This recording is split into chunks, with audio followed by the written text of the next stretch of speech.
Hello and welcome everybody, and welcome to the final chapter of Watering the Soul with Ali O'Shea. Today I will be reading the last two chapters of Mind Power into the 21st Century by John Kehoe. So let's begin. Chapter 18, Fulfilling Relationships.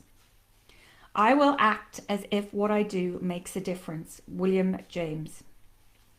Personal relationships are as vital to us as the air we breathe. We all need friends, lovers, companions, people with whom we can share our joys, sorrows, fears, and successes. These interactions touch and nourish us at deepest levels. We all need friendship, love, caring, companionship, and a feeling of belonging.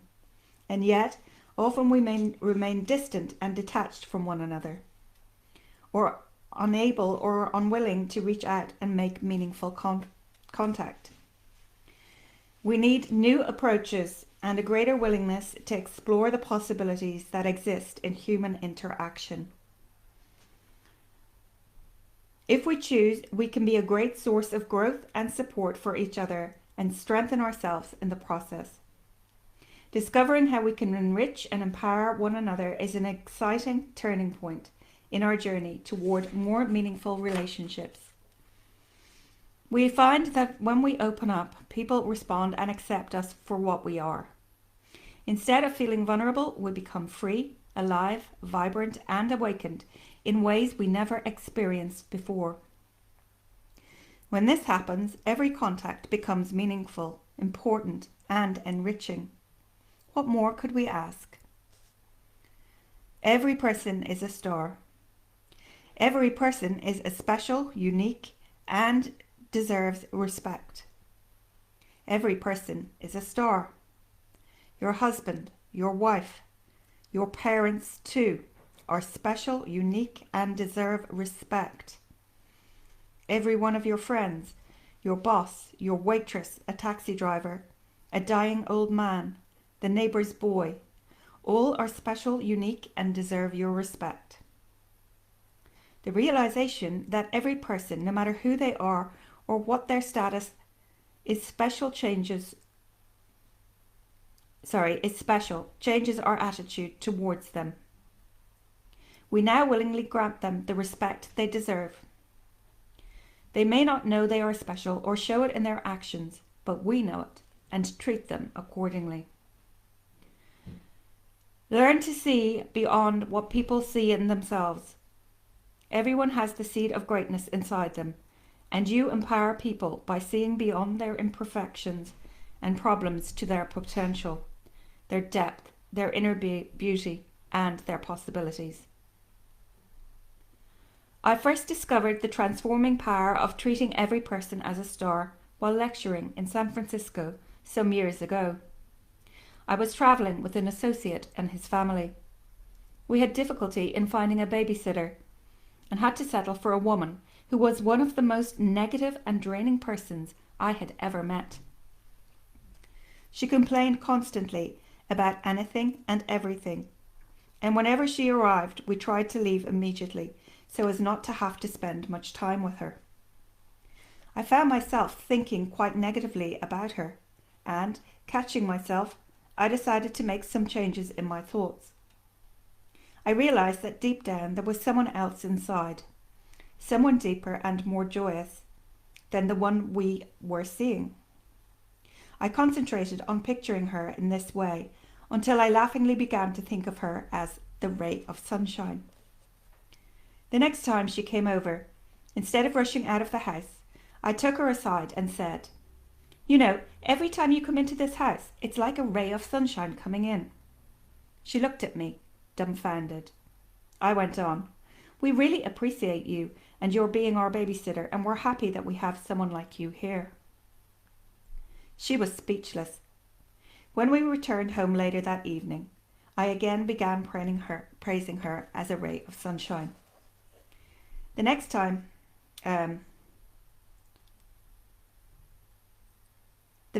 she came over, I greeted her with, "Look, the ray of sunshine is here." And I meant it, for deep down I knew there was someone beautiful and wonderful there. She smiled at me. the first time I had ever seen her smile. When the others left the room, she said to me, "You know something? Nobody has ever said something nice like that to me before. Not in my whole life." I was stunned, shocked. I couldn't imagine someone never once having something nice said to them. I wondered about her childhood and what misfortunes she had suffered throughout her life. What a hard life she must have had. I was glad I had changed my thoughts towards her, and ashamed at how I had previously put her down. I continued to feed her positive, supportive energy, and the result was startling. She stopped complaining, became pleasant, and, amazingly, within weeks, the lines on her face disappeared, and she looked 20 years younger. Everyone noticed it. She actually became a ray of sunshine. This incident forever changed the way I look at people. When you recognize people as worthy of respect, they tend to respond accordingly. You empower people by seeing the greatness in them. Maybe people don't see themselves as great and unique. Perhaps they feel worthless. Well, be their mirror. Show them that you can see their potential. Show them with your acts, words, thoughts, and feelings. Every person's life is important. Every person has a contribution to make. Treat each of them as special. Your support could well be the boost or turning point in someone's life. So don't let a person's outward appearance blind you to their greatness. Bring out the very best in everyone by believing in them. As you adopt this attitude towards people, you will develop meaningful relationships with everyone you meet. And even a casual exchange will enrich both you and the other person. Our ability to help, love, and share with one another is immense. All we need is the desire to do so. Human. Handle with care. We human beings are sensitive creatures. If you doubt this, look at yourself and see how easily you can be hurt or become offended. When wounded themselves, people hurt others. I discovered this by looking closely at myself. Whenever I was mean or hurtful towards someone else, it was always because I was suffering deep down inside. Remember this the next time someone does something unpleasant to you. Ask yourself what pain might be inside of them and feel love and compassion for them. It's no fun for them to be aching inside. We don't know what fears, scars, disappointments, insecurities, and difficulties people carry within them. As the old saying goes, don't judge a person until you've walked a mile in their shoes. A woman who was taking my thought dynamics course was thinking of leaving her job because a co-worker was so thoroughly obnoxious. My student had built up a strong dislike for this woman. In fact, the two were not even speaking to one another. Things had been like this for almost a year when she decided to try something different. Realizing that perhaps her co-worker was unpleasant because of some deep inner hurt, my student began thinking kinder thoughts towards her and no longer let herself harbour her old resentments. Every time her co-worker was unpleasant, she silently sent love to her. No longer did she react and get upset, but began actively empowering the woman. Remembering that deep down the woman was special, unique, and deserved respect. She began a nightly program of visualizing the woman as being pleasant, warm, and loving. She knew that at her core the woman was like that. She visualized herself and her co-worker as friends. Finally, one day she went over to the woman, apologized for not talking, and said she wanted to be friends. The woman was startled and didn't know how to respond, but within days her mood changed. Now the two are friends, and their working atmosphere is joyful and pleasant. This happens all the time. I can't count the number of times I've heard similar stories from people who changed a relationship by changing the thoughts and attitudes they held towards the other person. As you change your thoughts toward people, people change toward you. Because human beings are so sensitive to each other on so many levels, we are extremely receptive to the thought forms we hold about each other.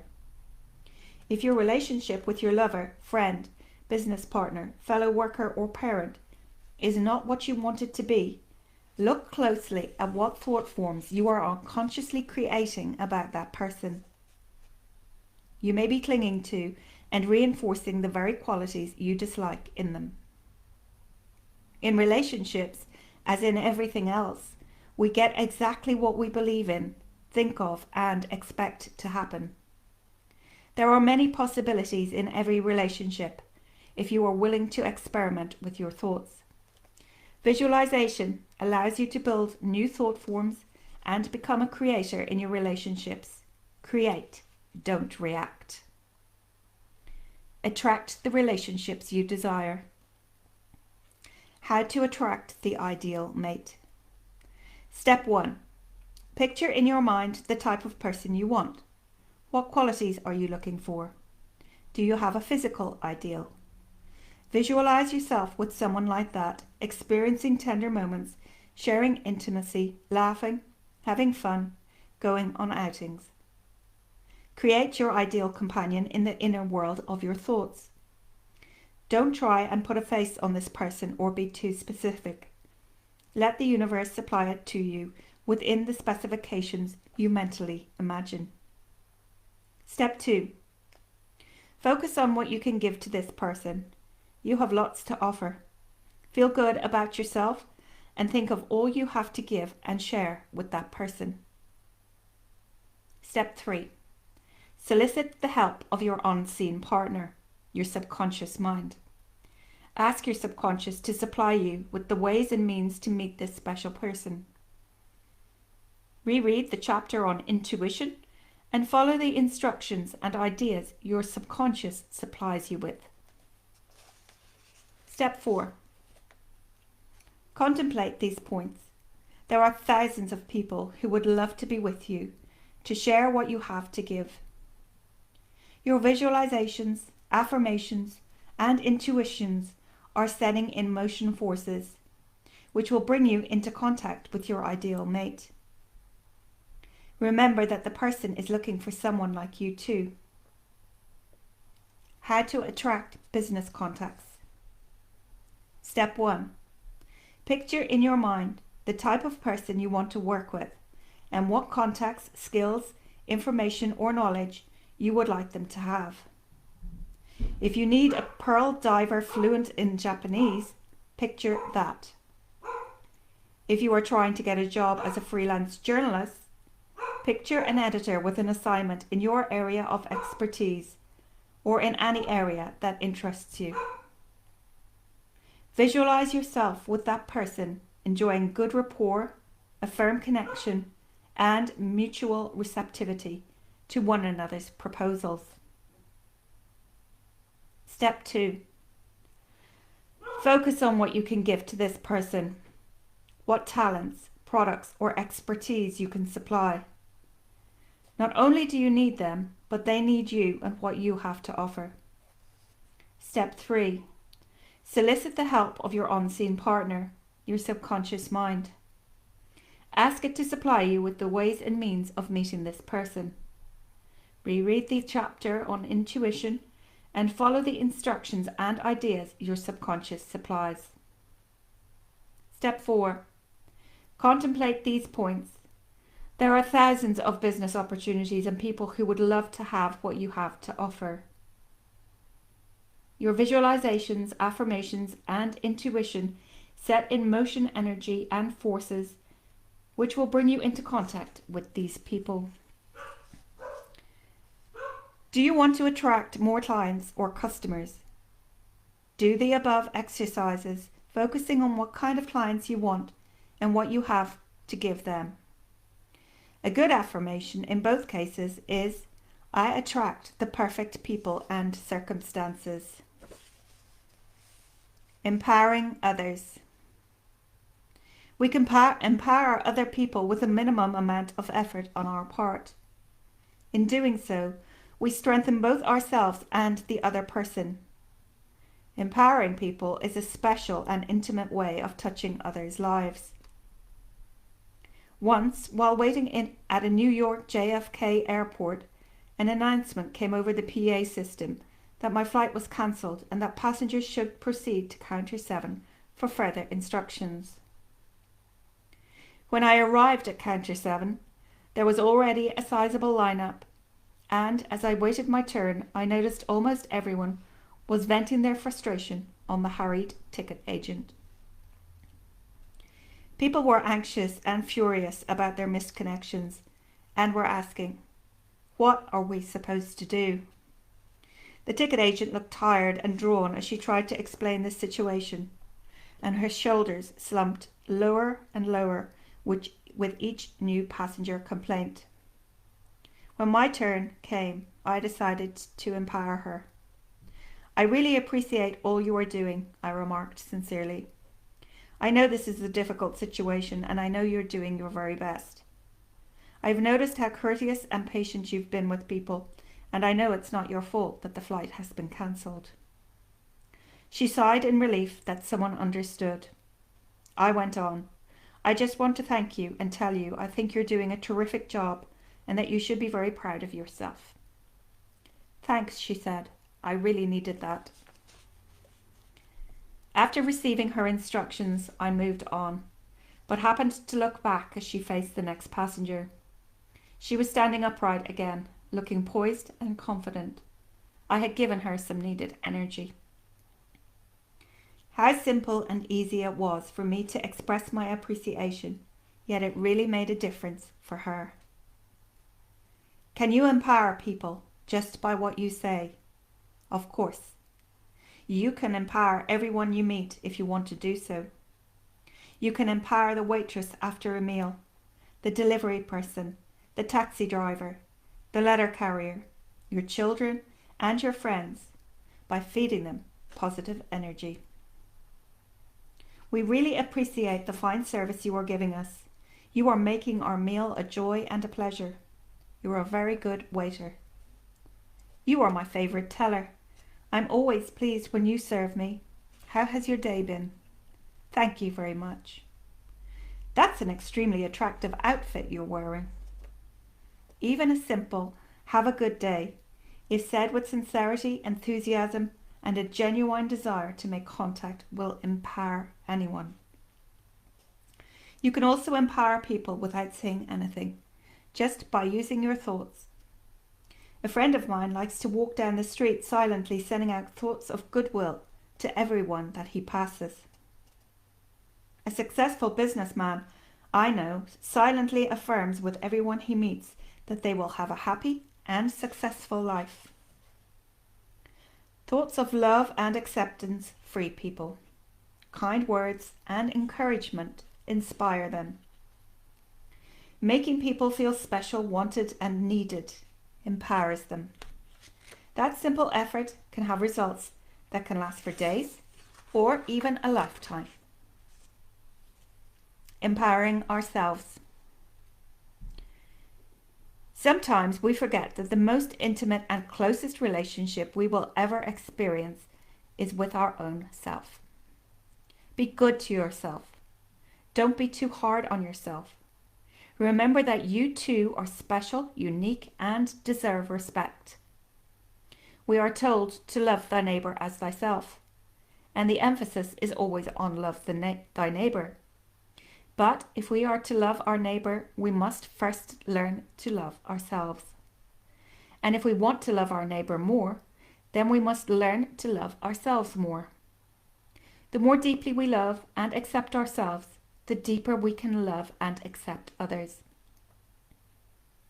Empower yourself so you can become strong, loving, and healthy. Acknowledge your own uniqueness often and regularly. Affirm good things about and for yourself. Visualize yourself as a successful, loving, open, and free. Work on your self-image and make it strong and confident. Like yourself. Love yourself. Be a good friend to yourself. Nurturing relationships. When was the last time you told a friend you loved them? When was the last time you thanked someone for their support, friendship, or love? Deepen your relationships by appreciating others and sharing out that appreciation. I really value and treasure our friendship. When said with feeling, can mean so much. There are no greater riches in the world than friendship and human contact. Be a good friend to everyone you meet. Be there for people. Accept people. Love people. Love unconditionally, whether or not they like or respond to you. Don't wait for others to make the first move. Open up. What have you got to lose except your isolation? Transforming relationships means transforming ourselves. We are all members of the same universal family, and as such, must make ourselves available to one another in more loving, caring, fulfilling ways if we wish to grow. The road to fulfilling relationships is a journey of change and growth. It means risking, exploring, and even stumbling sometimes. It starts with little things, a changed attitude, a reaching out, a look exchanged on the bus, a moment of total honesty with a stranger. But soon it grows into something much larger and more rewarding. It becomes a celebration, a joyful way of living in which we are open and aware in ways we have never experienced before. Chapter 19. Training for the magnificent payoff. We all love to win, but how many people love to train? Mark Spitz. It was 1972 in Munich. A relatively unknown swimmer was poised at the edge of the pool, awaiting for the firing of a starter gun. It was his first time in the Olympics, and he had made it to the finals. The gun sounded, and he dove into the pool and swam with all his strength. Moments later, he had won the gold medal and set a new record at the same time. The next day, he swam again and again, won another gold medal, and amazingly, he again won it in world record time. He swam 7 races in Munich, won 7 gold medals, and incredibly established 7 new world records. It was one of the greatest feats in Olympic history. The entire world suddenly knew the name of Mark Spitz. But behind his glory was a dedication to training that had seen Mark swimming and lifting weights hour after hour, day after day, year after year, in preparation for the 1972 Olympics. His winning was not luck or chance, but the end result of all the work he had put into his sport. He had the heart of a champion and the dedication of one who knows what he wants and what he has to do to achieve it. His words call for careful attention from all who wish to excel. We all love to win, he said, but how many people love to train? To use the power of mind power effectively does not, thankfully, take the dedication of an Olympian champion. If it did, few of us would be able to use it. But there is a commitment of time required. It doesn't just happen magically. Reading this book is only the first formative step in developing and using mind power. No one truly understands the system or its benefits until they have practiced it for at least 30 days, and the real benefits emerge only after 60 to 90 days. Often noticeable changes do happen within the first few days or weeks, But these are not to be confused with the lasting results that come with continued practice. Above all, let the student remember that for steady growth, regular practice is essential.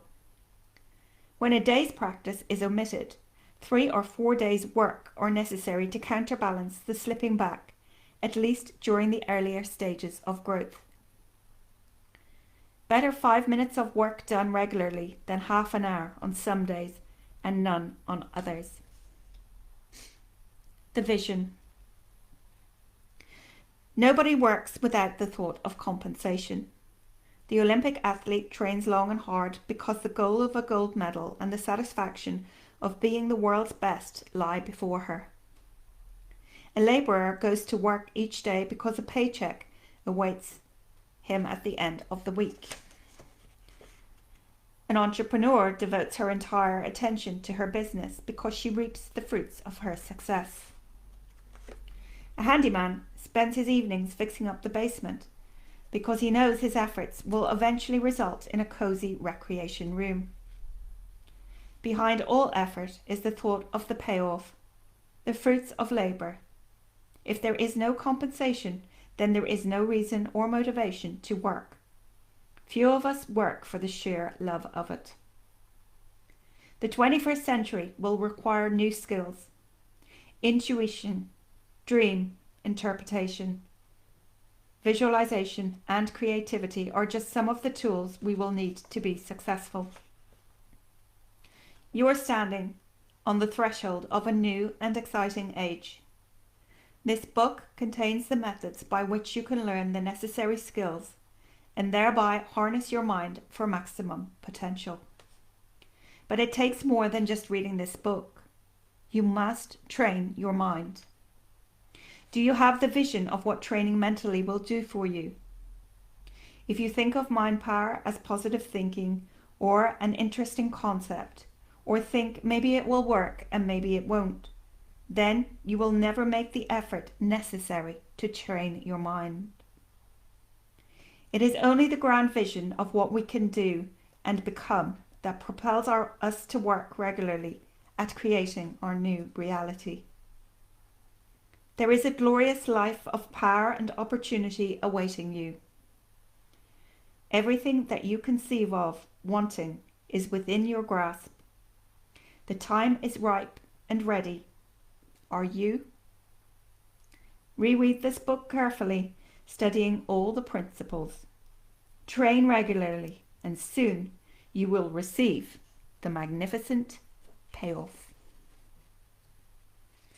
And that, my friends, is the end of the book Mind Power into the 21st Century. I'd like to just let you know that John Kehoe has a website. It's www.learnmindpower.com. And you can visit his website, and he does have other books. Quantum Warrior, The Future of the Mind, Mind Power for Children, A Vision of Power and Glory, Money, Success and You, and The Practice of Happiness. But I really recommend that you go out and get yourself a copy of this book. I hope that you've enjoyed me reading it to you, but that I do encourage you to go out and buy the book for yourself so that you can delve back into it time and time and time again, because it's priceless when we are able to hold these wonderful books of creativity and imagination in our hands. So I thank you so much for joining me for all of these episodes, and I hope you can join me next time I appear. For now, I have been Ali O'Shea. Namaste and good afternoon from Ireland.